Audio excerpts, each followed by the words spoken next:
સુરત મનપાની ચૂંટણીમાં ભાજપના કાર્યકરો ભૂલ્યા ભાન। આમ આદમી પાર્ટીના સિમ્બોલવાળા ખેસને પગની નીચે કચડ્યો। જિલ્લા કલેક્ટર કચેરી બહાર વિરોધ સમય બની ઘટના।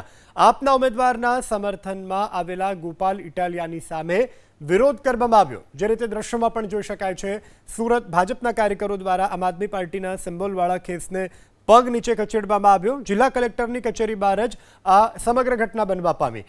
આપના ઉમેદવારના સમર્થનમાં આવેલા ગોપાલ ઇટાલિયા સામે ભાજપ કાર્યકર્તાઓ દ્વારા વિરોધ કરવામાં આવ્યો। સંવાદદાતા ધનરાજ બાગલે ફોન લાઈનથી જોડાયા છે। ધનરાજ, જે રીતે વિરોધ કરવામાં આવ્યો છે, શું વધુ વિગતો?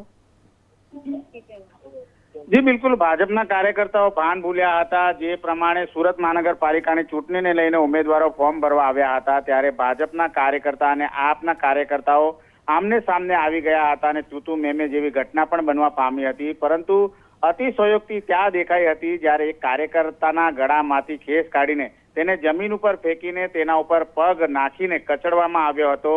આ દ્રશ્યો છે એ અત્યારે હાલ ચર્ચાનું કેન્દ્ર બન્યા છે કે કાર્યકર્તાઓ કેટલી છેલ્લી પાયરી સુધી પડી શકે છે।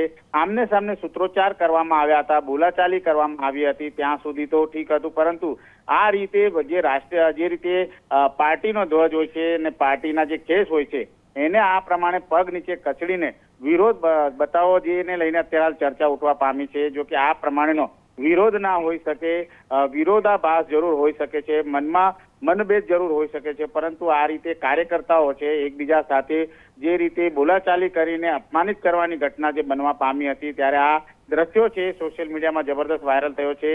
ઘટના સુરત કલેક્ટર કચેરી ખાતે બની હતી અને આ પ્રમાણે આપના કાર્યકર્તા, ભાજપના કાર્યકર્તા બંને આમને સામને આવી ગયા હતા અને એકબીજા ઉપર સૂત્રોચ્ચાર કરવા માટે આ પ્રમાણે જે દ્રશ્યો છે સર્જાયા હતા અને એમાં અતિશયોક્તિ જોવા મળી હતી। જી ધનરાજ, સમગ્ર જાણકારી બદલ આભાર।